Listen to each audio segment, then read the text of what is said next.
Tu as suivi l'interview avec Alain Foucault, non, du président Laurent Gbagbo. Oui.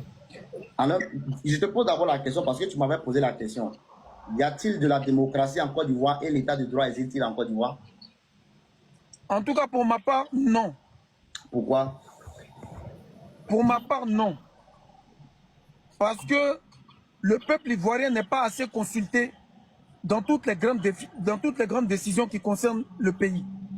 Parce que quand on dit une démocratie, c'est d'abord la voix du peuple, le pouvoir du peuple.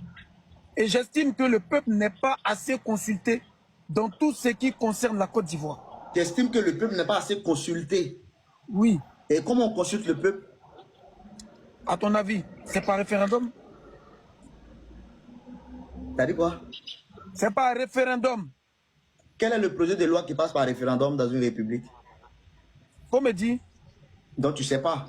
Non, je ne sais pas. Attends, je sais pas. Tiesco, tu sais... Ah, mais attends, tu me poses une question, je te dis, je ne sais pas, ça t'énerve. Faut me dire, toi qui sais là, faut m'instruire. Mais j'ai l'impression que tu considères la Côte d'Ivoire comme ton cabaret, au fait. Réa, faut pas envoyer le discours, c'est pas parti. On est en train de se poser des questions. Si j'ai le droit de ne pas savoir. Alors, je vais... Me dis, je ne sais pas. Okay. Faut me dire, c'est quoi le problème? Allons-y. Alors, il faut savoir qu'en Côte d'Ivoire, là, on a ce qu'on appelle l'Assemblée nationale. L'Assemblée nationale, là, ceux qui s'assoient dedans, là, on les appelle les députés. Les députés, c'est qui? Ce sont les représentants du peuple. Comment on vote un député? C'est à travers les élections législatives. Donc, c'est le peuple qui vote le député pour dire, nous, là, on vous vote parce que vous allez partir nous représenter. Donc, quand demain, on va dire quelque chose, du moins, on va décider quelque chose du peuple, c'est vous, vous allez porter notre voix. C'est ça. Donc, le référendum, là, ça sert à quoi? Très bien.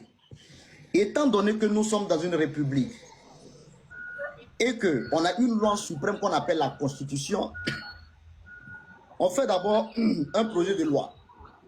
Quand on fait un projet de loi, ça passe, autant pour moi, ça passe à l'Assemblée nationale. Et quand ça passe à l'Assemblée nationale, les députés vont voter pour ou contre, dans un premier temps. Ceux qui représentent dans un premier temps la voix du peuple. Maintenant, quand ils vont finir de voter pour le pour, là, on va maintenant faire passer ça maintenant au peuple et on va demander maintenant cette fois-ci l'avis direct du peuple. Mais c'est parce que c'est une constitution. Sinon, là, si on doit voter une loi pour mettre Tiesco en prison, là, on n'a pas besoin de demander au peuple. C'est les députés, ils vont voter ça et puis on te met en prison. Ok. Est-ce que tu as compris? Ça ne m'intéresse même pas même. Ah, mais si ça ne t'intéresse pas, c'est que tu ne peux pas savoir ce que c'est un état de droit, Tiesco. Même l'état de droit même ne m'intéresse pas. Moi, ici, un révolutionnaire. Moi, ici, Assimi Goïta. Bon, tu vois, finalement, tu ne sais même pas ce que tu dis. On parle de la Côte d'Ivoire, tu parles de révolutionnaire, tu parles d'Assimi Goïta. Je ne sais pas. Finalement, décide-toi, frérot. Je décide que la Côte d'Ivoire, moi, mon pays, la Côte d'Ivoire, est sous l'emprise impériale depuis la colonisation. Et moi, je veux que ça finisse. C'est ce que moi, je veux. Moi, voilà. Moi personnellement, je pense dans ces questions, si Laurent Gbagbo, tu as dit que... Tiesco, moi, personnellement, je pense que peut-être que tu devrais aussi avoir honte de le dire devant plus de 1500 personnes. Bon, après, si tu veux, hein. Non, si tu veux, il n'y a pas de souci. Parce que c'est cette Côte d'Ivoire-là déjà qui t'a vu naître. Ça ne tient qu'à toi, hein. C'est cette Côte d'Ivoire-là qui t'a vu naître. C'est cette Côte d'Ivoire-là qui t'a vu grandir. C'est cette Côte d'Ivoire qui a fait de toi aujourd'hui l'artiste que tu es, ou du moins que tu prétends être. C'est cette même Côte d'Ivoire-là. C'est cette même Côte d'Ivoire-là qui a permis qu'on te connaisse en tant que Comme la Côte d'Ivoire m'a vu grandir, m'a vu naître, donc moi je dois accepter l'esclavage, c'est ça? Donc tu es le fruit de l'impérialisme plutôt. Donc je dois accepter d'être le fruit d'un impérialiste. Je dois accepter ça. Toi-même là, c'est une obligation. Bon, Tiesco, toi-même là, tu vis pas. Est-ce que c'est une obligation que moi je sois un fils d'esclave? Est-ce que donc nous on est esclave quoi? La Côte d'Ivoire est dans l'esclavage moderne. Non, arrête tes frappes là. Tu connais la définition de ce que c'est l'esclavage moderne? C'est le franc CFA. C'est il ne pas les parents aussi là. Tiesco, arrête ça. Je te croyais plus franchement. Que donc, toi, tu peux pas me comprendre. Réalité, toi, tout ton problème en réalité, c'est le franc CFA. Oui, c'est l'impérialisme en Côte d'Ivoire et en Afrique. Et le franc CFA fait partie de la clé de l'impérialisme. Tiesco, tu penses que si aujourd'hui, là, on change de monnaie, là, Tu penses que les choses vont s'améliorer ou bien tu sais Oui. Oui, les choses vont s'améliorer. Cite-moi le nom d'un pays. Je m'en fous d'un pays. Je dis que moi, mon pays n'a plus besoin du franc CFA. Cite-moi le nom d'un pays. Cite-moi le nom d'un pays. Je n'ai pas besoin de citer le nom d'un pays. Le monde entier n'utilise pas le franc CFA. Mais comment est-ce que le monde entier pourrait utiliser le franc CFA? Qu'est-ce qu'on parle?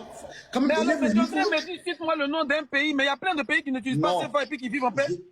Regarde, j'ai dit, cite-moi le nom d'un pays qui était sous l'emprise du franc CFA, qui a tourné le dos au franc CFA et puis qui est économiquement stable. Point. Le Ghana n'est pas stable. Ah, le Ghana était France et truc. France CFA. Bon, je ne sais pas. Hein. Ah, Tesco. Le Ghana. Bon, attends. Attends, si je veux bien comprendre, pour toi, là, c'est impossible de quitter le franc CFA et puis d'être heureux. Mais tu seras très surpris que l'AES est en train de quitter le franc CFA et l'AES sera très heureux. Attends, pour toi, c'est impossible, quoi. L'Africain ne peut pas dépendre de lui-même. L'Africain ne peut pas créer de lui-même ce qu'il veut et puis être heureux. Pour toi, c'est impossible. Toi, Tiesco, là, pour toi, c'est impossible. Quoi? Quand tu dis l'Africain ne peut pas créer, là, tu as créé quoi? Et toi, tu as créé quoi? Justement, donc je pose la question. Tu as créé mais si toi, tu n'as rien créé, c'est pas moi qui ai créé. Justement, mais comme un auteur le disait, c'est pas si c'est Amadou Ampateba qui disait que je pars en Europe aller voler la lumière des Blancs et venir éclairer sur mon Afrique. Voilà.